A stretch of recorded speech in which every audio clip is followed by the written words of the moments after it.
नमस्कार मंडळी, चला तर मग आपला प्रवास सुरू करूयात. मुंबईहून आम्ही NH48 या राष्ट्रीय महामार्गावरून निघालो.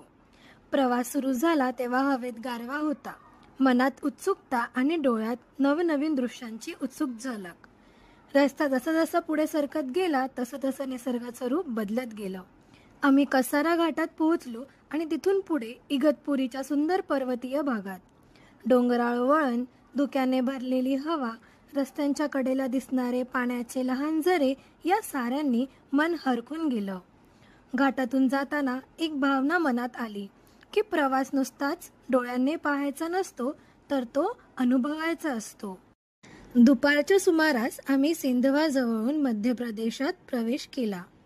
इथून पुढे डोंगर मागे पडले आणि सपाट शेती सुरू झाली. महाराष्ट्रातून मध्य प्रदेशात प्रवेश करताच निसर्गाचा सूर बदलला, पण प्रवासातली मजा तशीच कायम राहिली. संध्याकाळी 6च्या सुमारास आम्ही इंदोरमध्ये पोचलो. शहरात प्रवेश करताच जाणवलं इथे काहीतरी वेगळं आहे. एक चालता बोलता इतिहास, एक चवदार संस्कृती. हॉटेलमध्ये चेक इन केलं. इथे तुम्हाला 1000 ते 5000 दरात वेगवेगळे हॉटेल्स उपलब्ध आहेत. थोडा आराम करून आम्ही लगेच बाहेर पडलो, इंदोर अनुभवायला तयार. आमचा पहिला थांबा होता अन्नपूर्णा मंदिर. देवी अन्नपूर्णा म्हणजेच अन्न, पोषण आणि समृद्धीची देवी. हे मंदिर दक्षिण भारतातील मीनाक्षी मंदिराच्या शैलीतील बांधलेलं आहे. मंदिरात प्रवेश करताच समोर उभ्या असलेल्या 4 विशाल हत्तींच्या मूर्त्या आणि भव्य रचना डोळे दिपवून टाकतात. या मंदिराचं बांधकाम 1950च्या सुमारास झालं आणि आजही ते इंदोरच्या आध्यात्मिक आणि सांस्कृतिक ओळखीचंच मुख्य केंद्र आहे. इथे केवळ देवदर्शन नव्हे तर शांततेचा अनुभव मिळतो.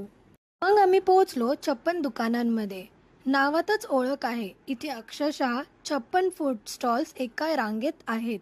वेगवेगळे खाद्यपदार्थ आणि सगळीकडे गर्दी, हास्य आणि ये नाश्ता जरूर ट्राय करो असे आवाज. 56 दुकानांचा निर्माण 1970च्या दशकात झाला, जेव्हा स्थानिक व्यापाऱ्यांनी इथे एकत्र येऊन खाद्य संस्कृतीचं ठिकाण उभारलं. इथं चव ही केवळ जिभेवर राहत नाही, तर ती आठवण बनते. रात्री 8 नंतर आम्ही पोहोचलो सराफा बाजारात. दिवसा सोन्याचं बाजार आणि रात्र अण्णांचा उत्सव. जशी रात्र वेळ होते तसं तसं इथे फूड स्टॉल्स उघडतात आणि शहर जणू जागं होतं. बुट्ट्यांचा किस, दहीवडा, राजकचोरी, माव्याची जिलेबी, प्रत्येक पदार्थ स्थानिकतेचा स्वाद होतो. सराफा बाजार ही कल्पना 30 वर्षांपूर्वी सुरू झाली आणि आज ती देशभरात प्रसिद्ध आहे. इथली रात्र संपत नाही, ती आठवणीत टिकून राहते. दुसऱ्या दिवशी सकाळी आम्ही पोहोचलो काच मंदिरात. हे मंदिर संपूर्णपणे आरसे आणि काचांनी बनलेलं आहे. हे एक जैन मंदिर आहे, जे हिराचंद सेठ या व्यापाऱ्यानं 1903 मध्ये बांधलं. मंदिराच्या भिंती, छत आणि स्तंभ सगळं आरशातलं प्रतिबिंब. जसं तुमचं मन शांत होतं तसंच दृश्य दिव्य होऊन जातं. काच मंदिर म्हणजे एक सुंदर तत्वज्ञान. प्रत्येक दृश्य हे तुमचंच प्रतिबिंब आहे. यानंतर आमचं पाऊल पडलं राजवाडा पॅलेसमध्ये. हा राजवाडा 18व्या शतकात होळकरांनी बांधला.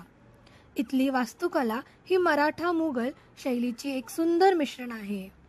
भव्य दरवाजे, उंच गेटवे, लाकडी गॅलऱ्या आणि शाही बाग इथे उभं राहताच काळ थांबतो. राजवाडा पॅलेस हा इंदोरचा राजकारणाचा, इतिहासाचा आणि संस्कृतीचा केंद्रबिंदू होता. राजवाड्यातून बाहेर पडलो, पण मन मात्र त्याच काळात अडकून बसलं. तिथून आम्ही लालबाग पॅलेसकडे गेलो. हे होळकर घराण्याचं भव्य व आधुनिक वास्तुशिल्पाचं प्रतीक आहे. इंग्रजी युरोपियन शैलीत बांधलेला हा राजवाडा आजही त्यातील संगमरवरी मजले, मोठे झुंबर आणि बकिंगहॅम पॅलेसप्रमाणे दरवाजे पाहून डोळे दिपवून जातात. त्यानंतर आम्ही दुपारी सुमारे 2 वाजता पुन्हा निघालो, ते म्हणजे उज्जैनकडे. धार्मिकता, अध्यात्म आणि ज्योतिर्लिंगाचं महान स्थळ. इंदोरच्या राजेशाही अनुभवातून आता अध्यात्माच्या वाटेवर. पुढचं पान उज्जैनमध्ये उघडणार आहे. हा तर फक्त प्रवासाचा एक भाग. पुढे अजून अनुभव आहेत, अजून कथा आहेत आणि ती तुमच्यासोबत शेअर करायचीच आहे. चला तर मग भेटूयात आपल्या पुढच्या व्हिडिओमध्ये.